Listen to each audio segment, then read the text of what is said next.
Japon fait-moi peur, un podcast sur l'univers du Kaidan. Je m'appelle Sabrina et je vous invite à découvrir des histoires d'horreur et d'épouvante, du passé et du présent, tout droit venus du Japon.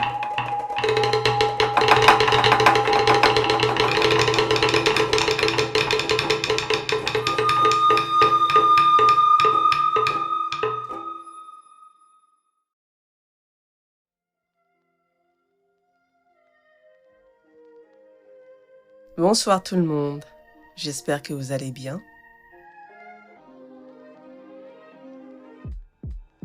Au Japon, il est relativement sûr de se promener la nuit, même pour les femmes. Je ne pense pas aux arrondissements de Shinjuku ou Shibuya dans Tokyo, là il y a toujours du monde. Non, plutôt aux quartiers résidentiels, comme celui où je vis. C'est très calme et passé 22 heures, il n'y a plus personne dehors. Hormis le voisin qui s'entraîne au golf quasiment tous les soirs dans notre rue. Alors qu'il travaille son swing, il peut me voir sortir de chez moi pour faire ma petite marche. Je me promène souvent tard dans la soirée, profitant de l'atmosphère paisible. Si vous visitez le Japon, vous vous sentirez tellement en confiance que peut-être vous aurez envie d'une promenade nocturne jusqu'à un combini pour prendre un petit snack. En chemin, vous tomberez peut-être sur un sanctuaire shintoïste. On les reconnaît au torii à l'entrée. Vous vous direz qu'il serait bon de vous y arrêter pour y jeter un coup d'œil de plus près et vous imprégner de l'ambiance sereine et mystique qui y règne. Laissez-moi vous raconter une histoire qui pourrait vous donner une perspective différente sur la visite de tels endroits après la tombée de la nuit. Je vais vous raconter le témoignage d'un prêtre shinto qui aurait vécu une expérience terrifiante dans un sanctuaire.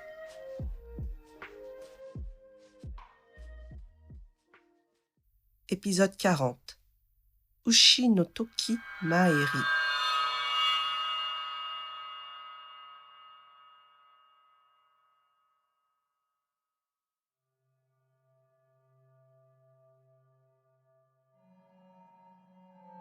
Dans le sanctuaire où il travaillait, il devait parfois y rester la nuit pour des raisons administratives.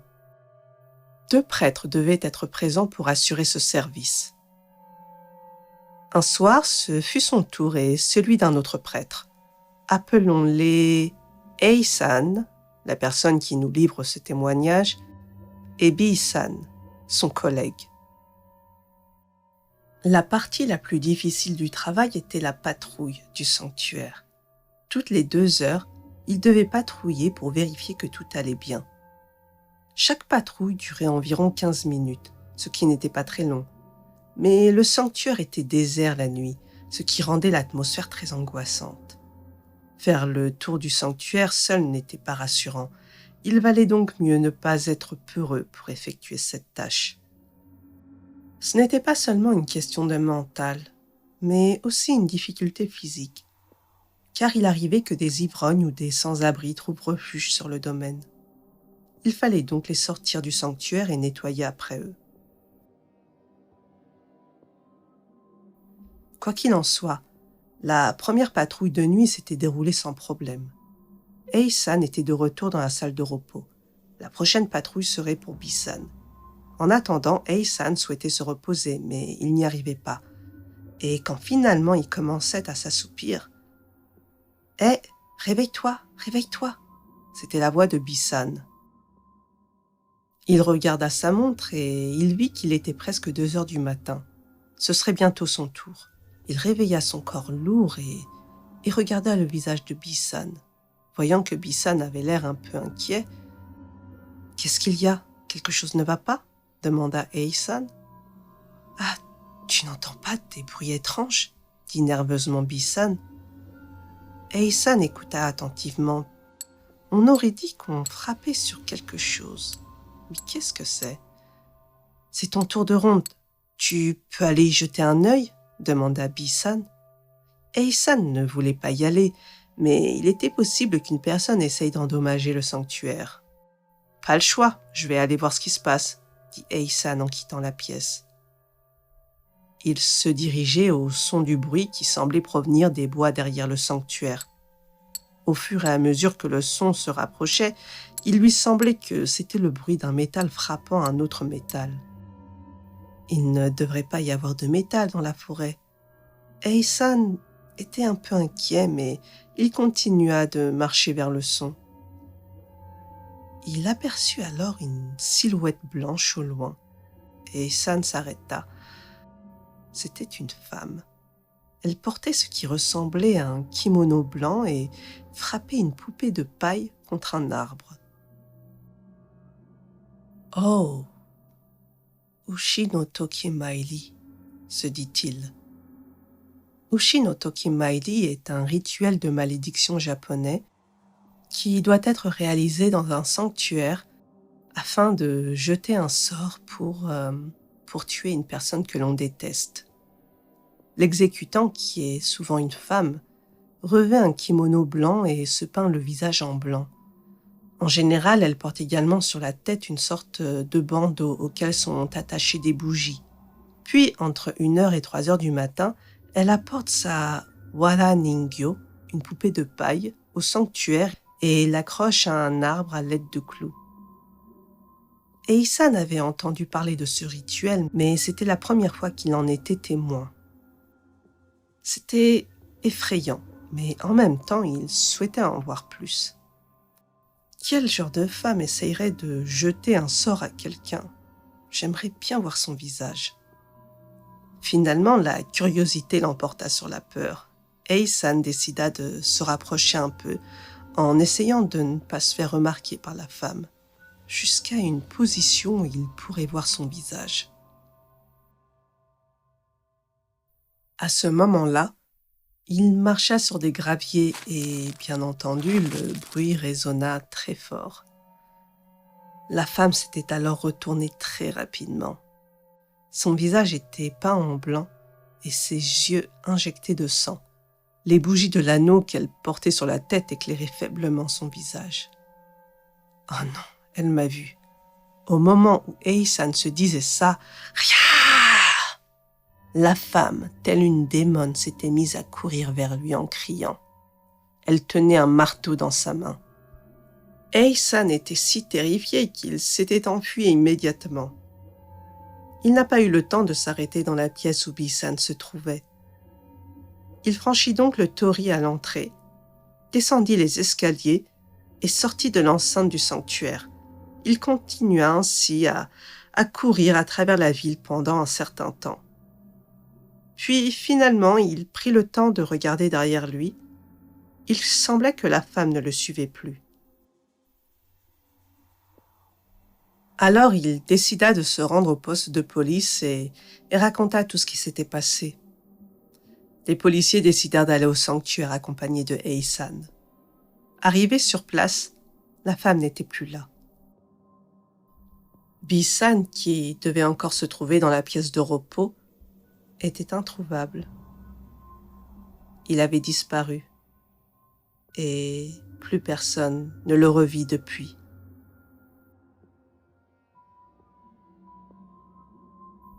Quelque temps plus tard, Ei-san quitta son travail de prêtre shintoïste.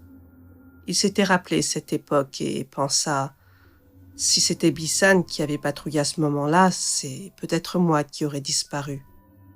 Je ne vais plus dans ce sanctuaire et pourtant le visage de cette femme continue de me hanter. »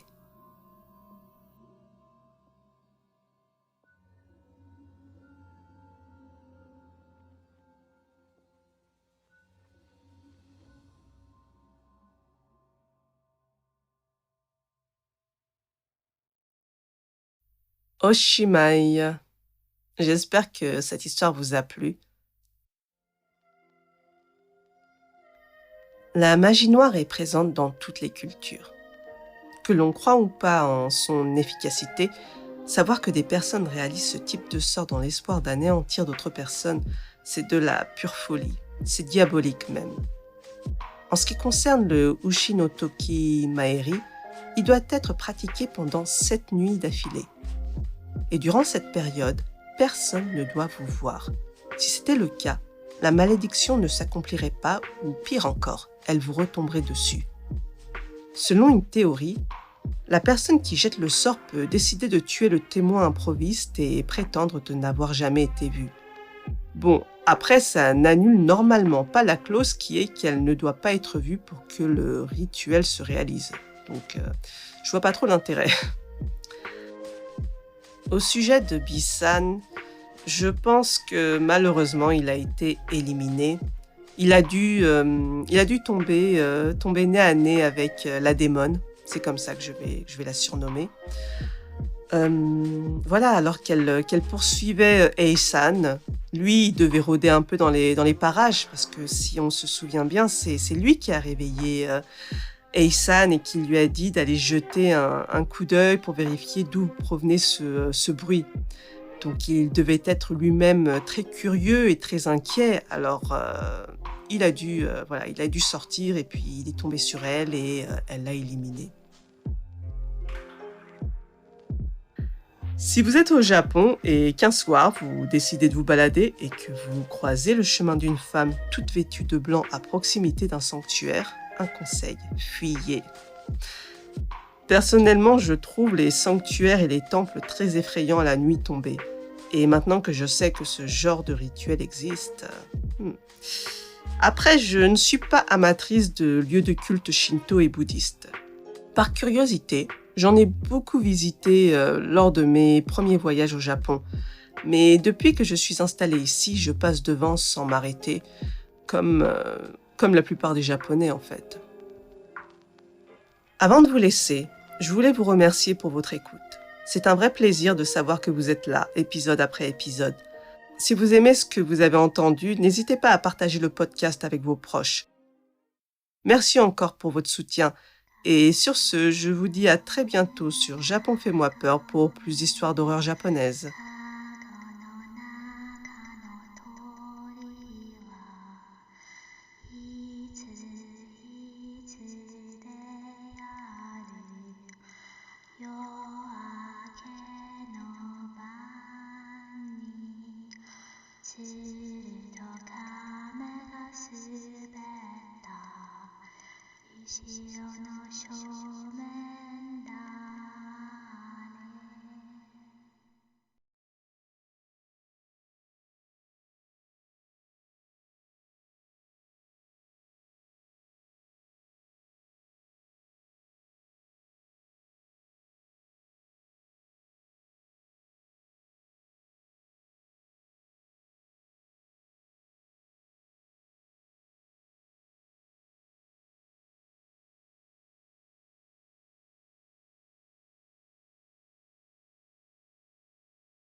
石